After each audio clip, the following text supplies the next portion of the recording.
Good morning student, मैं Nitesh Tripathi dreams world academy के YouTube channel पर आपका स्वागत करता हूं। जैसा कि आपको पिछले क्लास में मैंने वर्ड विचार के बारे में बताया था, आज उसी क्रम को आगे बढ़ाते हुए हम व्यंजन के बारे में पढ़ेंगे और स्वर के बारे में भी थोड़ा सा समराइज करेंगे। लेकिन उससे पहले आप लोगों से पुनः एक अपील करते हैं कि जिन्होंने इस क्लास को नहीं देख पाया है उसे फिर से देखें और उसके बाद तब आज की क्लास देखें, क्योंकि जो भी चीज़ें आप लोगों को बताई जाएगी एक क्रम से, सीक्वेंस से बताई जाएगी। और आप लोग उसे देखिए, साथ में नोट्स भी बनाते जाइए और जहाँ से भी थोड़ी सी भी दिक्कत हो, जहाँ से थोड़ी सी परेशानी महसूस हो, आप कमेंट बॉक्स में लिख सकते हैं या हमारे व्हाट्सएप नंबर पर बात कर सकते हैं, ताकि आपकी असुविधा को जल्द से जल्द दूर किया जाए। ठीक है, तो जैसा कि मैंने बताया था, कल हम लोगों ने स्वर के बारे में पढ़ा था। स्वर क्या होता है कि जब भी कोई ध्वनि हमारी मुख से ईजिली बाहर आती है, बिना किसी रुकावट के बाहर आती है, वह स्वर होता है।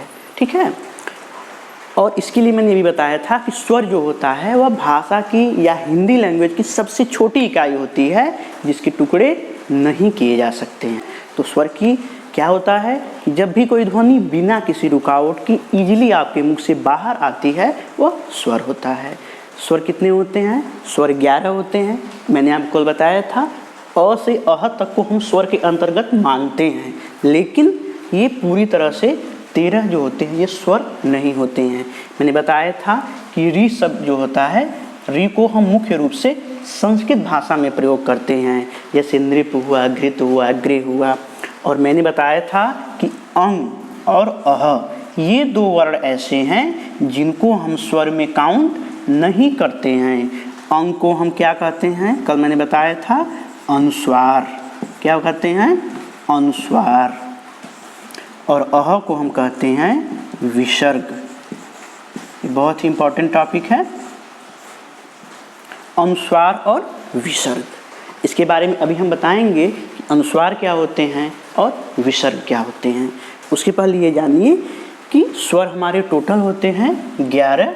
मात्रा की अगर बात किया जाए तो मात्रा हमारे होते हैं 10, यानी जो हिंदी में मात्राओं की संख्या होती है वह होती है 10। मात्राओं की संख्या 10 क्यों होता है? स्वर तो हमारे 11 होते हैं और मैंने बताया था कि स्वरों की ही मात्राएं होती है, व्यंजन की कोई मात्रा नहीं होती है। क्यों? क्योंकि अ की कोई मात्रा नहीं होती है। तो स्वरों की संख्या 11 और मात्राओं की संख्या 10। स्वर जो होते हैं हमारे वह दो तरह के होते हैं। पहला होता है मूल स्वर, इसे हम रिक्त स्वर भी बोलते हैं। रिक्त स्वर, इसको बोलने में बहुत कम समय लगता है। मूल स्वर क्या होते हैं? ऐसे स्वर जिनको बाद में मिक्स करके और स्वरों को बनाया गया। ठीक है, ये आपके टोटल होते हैं 4।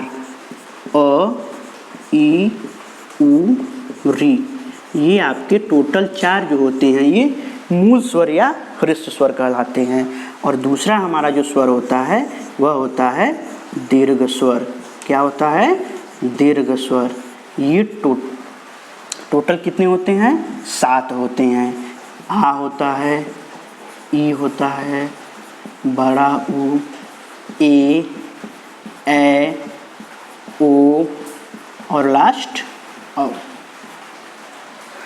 ये आपके टोटल 7, यानी 7 और 4 11, यानी आपके स्वरों की संख्या होती है 11, मात्राओं की संख्या होती है 10। स्वर हमारे दो तरह के होते हैं। मूल स्वर, इनको बोलने में बहुत कम समय लगता है, और दूसरा होता है दीर्घ स्वर, इसको बोलने में मूल स्वर का 2 गुना समय लगता है। अब बात करते हैं अनुस्वार और विसर्ग की। जो मैंने बताया आपको कि अंग जो होता है इसे हम अनुस्वार कहते हैं, अनुस्वार, और अह को हम विसर्ग कहते हैं। ये अनुस्वार और विसर्ग क्या होते हैं? अब हम बात करते हैं अनुस्वार। अनुस्वार क्या होता है?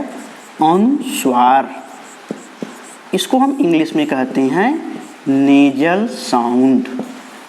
नेजल साउंड, ठीक। नेजल मीन्स क्या होता है? नाक, ठीक। नेजल मीन्स नाक, साउंड मीन्स आवाज, ठीक।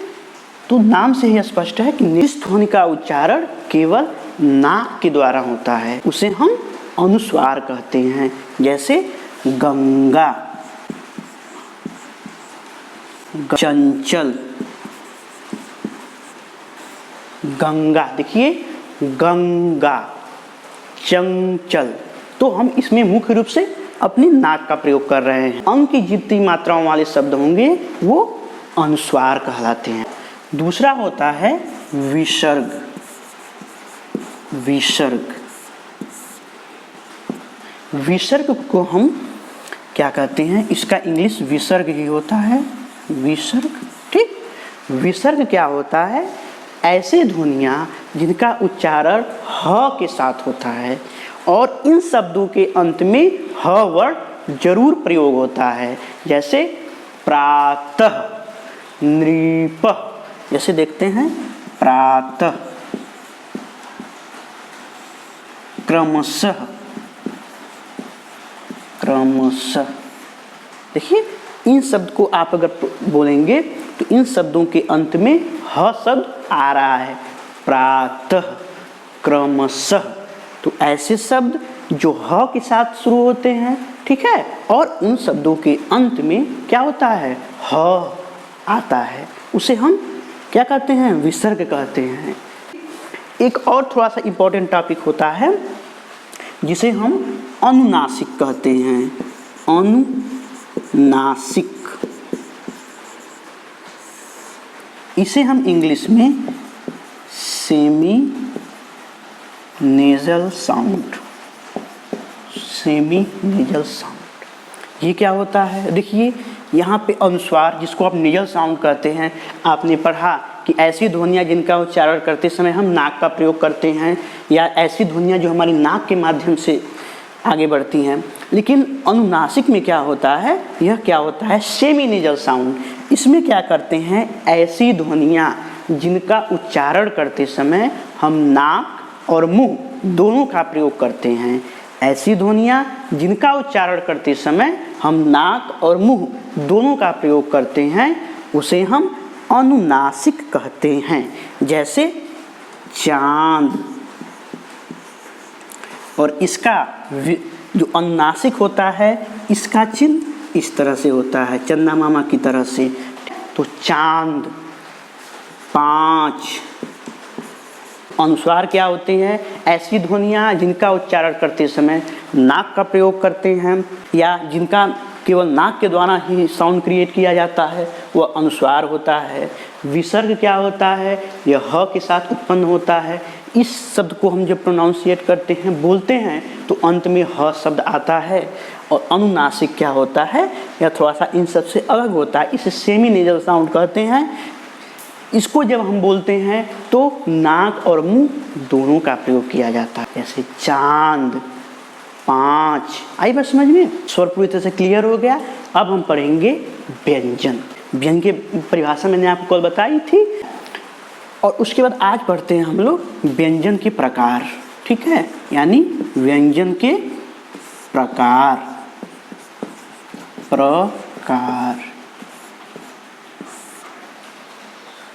तो जैसा कि कल आप लोगों ने स्वर और व्यंजन की परिभाषाएं पढ़ी थी, आज हम पढ़ेंगे व्यंजन के प्रकार। ठीक है, देखिए व्यंजन जो होते हैं वो मुख्य रूप से 3 प्रकार के होते हैं। कितने प्रकार के होते हैं? 3 प्रकार के। अब हम बारी बारी से उन तीनों के बारे में और उनकी डेफिनेशन पढ़ते जाएंगे। तो पहला जो हमारा होता है स्पर्श व्यंजन। स्पर्श व्यंजन, ठीक है, इसको हम म्यूट्स भी बोलते हैं, म्यूट्स। तो जैसा कि नाम ही है स्पर्श, स्पर्श मीन्स क्या होता है? छूना। क्या होता है? छूना। ठीक है, यानी जिन वर्णों का उच्चारण करते समय हमारी जिह्वा, ठीक है, यानी जीभ हमारे मुंह के किसी न किसी भाग को स्पर्श करती है, उसे हम स्पर्श व्यंजन कहते हैं।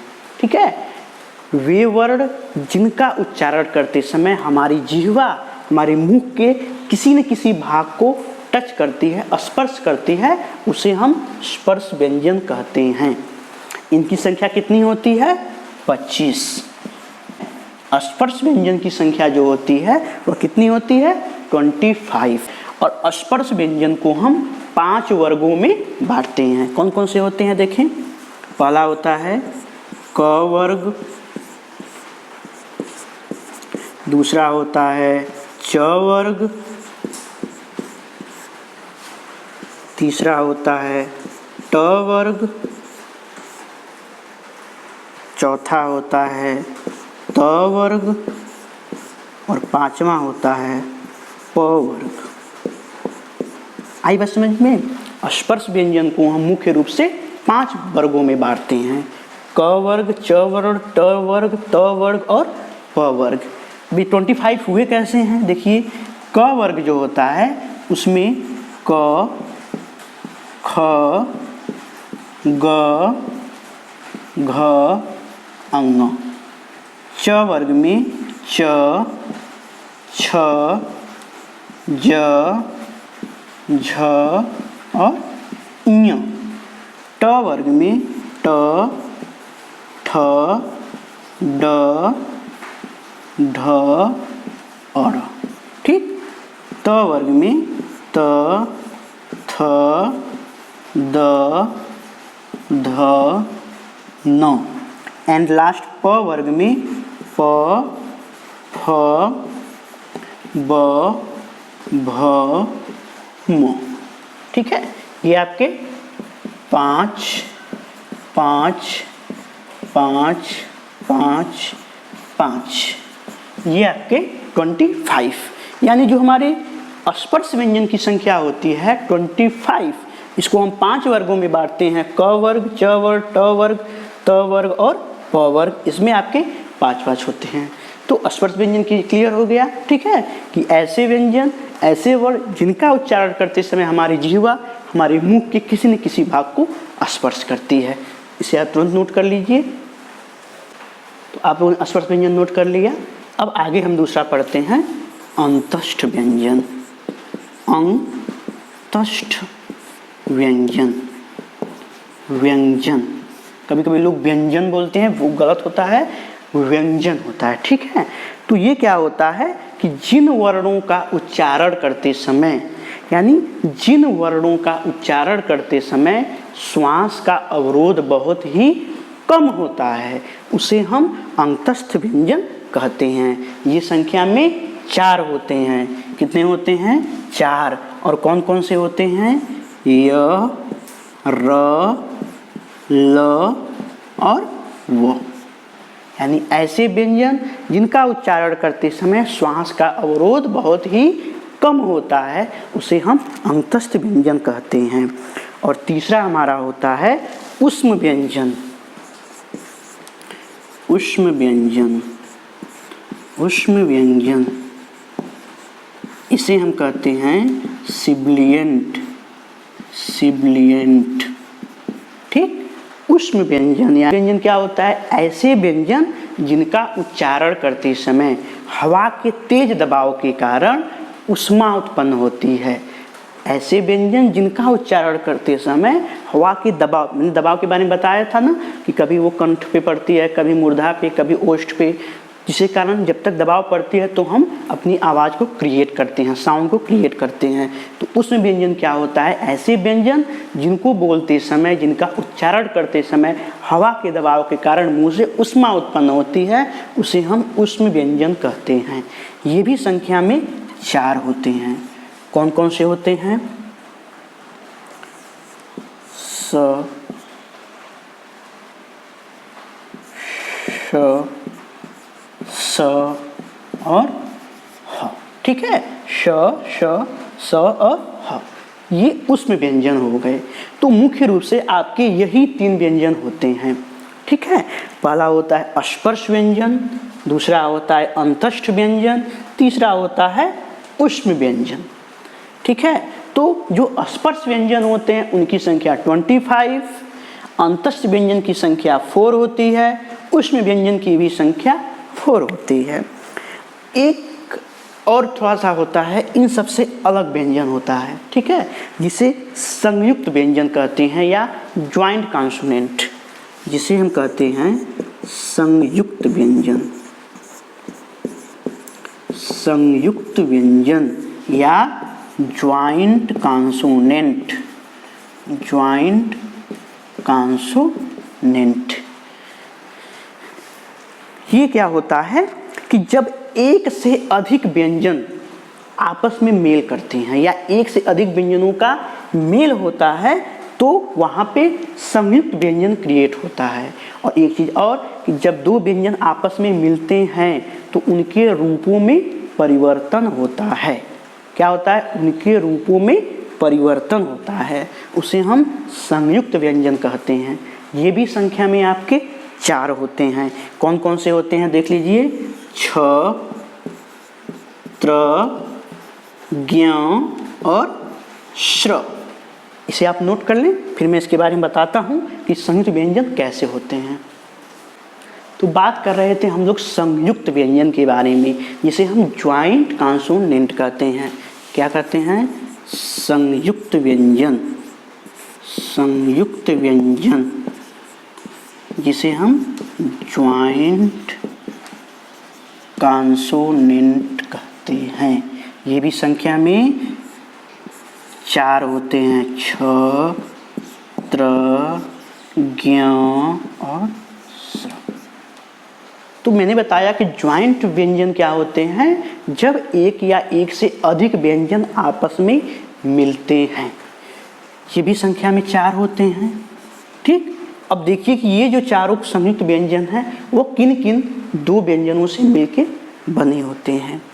तो जो हमारा छ होता है, ठीक है, ये आपके क और श से मिलके छ बनते हैं। इसको देखिए, लिखने के 2 तरीके होते हैं। ठीक है, ये क अगर इसके नीचे हलंत है तो हम अ नहीं लिखेंगे। अ क्या? देखिए, बिना स्वर के कोई व्यंजन नहीं उच्चारण हो पाता है। ठीक है, जितने भी हमारे व्यंजन होते हैं उनके अंत में अ वर्ड जरूर यूज होता है। ठीक है, जितने भी व्यंजन होते हैं उनके साथ अ वर्ड जरूर जुड़ा होता है।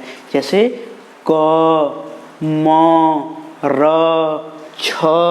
तो छ जो होता है इसको हम लोग छ से छत्री बोलते हैं, क और श से मिलके बना होता है। त्र जो होता है वह त और र मिलके बना होता है। और ज्ञ जो होता है वह ज और